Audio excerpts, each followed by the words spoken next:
Allahu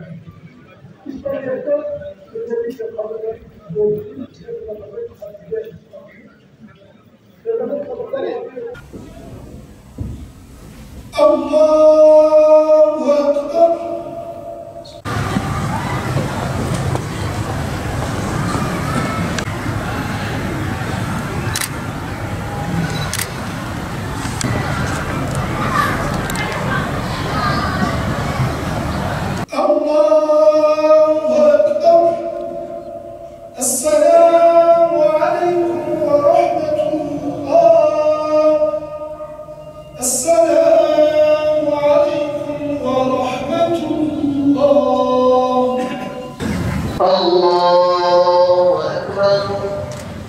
السلام عليكم ورحمة الله.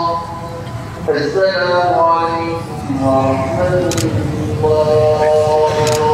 أعظم الله أجركم وأحسن عزاءكم وغفر الله لمرحومكم وإلى روح النبي وآله وأصحابه وخاصة إلى روح الشهيد محمد طيف. الفاتحة مع الصلاة.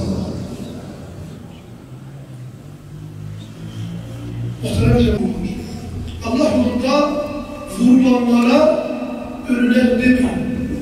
Bilakis onlar diridir. Siz bunun farkında değilsiniz buyuruyor Cenab-ı.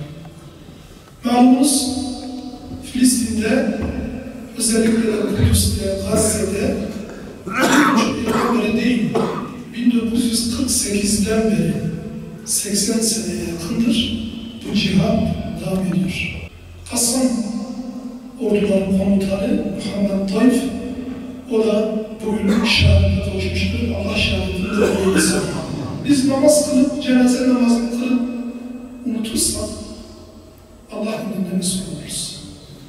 Biz neler yapabiliriz onun için sürekli bunun tasasında olmalıyız. Bu şehitler bizi silkelemeli, kendimize getirmeli. En azından bir dinimizi tam öğrenelim. Kabe niye kıymetli? Cami niye kıymetli? Çünkü orada Allah'a ibadet ediyoruz.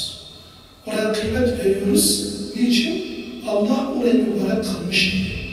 Orayı korumak sadece oradaki Müslümanların görevi değil, bütün Müslümanların görevidir. Onlar bunu yapıyorsa, biz yapmıyorsak, bu bizim mesuliyetimiz. Az önce de ifade ettik. En azından ne yapalım? Bu boykot ürünlerini dikkate alalım, boykot yapalım. Onlara yardımda bulunmaya çalışalım. واغفر من خذل المسلمين. اللهم انصر جيوش المسلمين وعساكر الموحدين.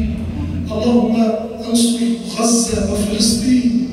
اللهم انصر حماس وقسامين. اللهم طهر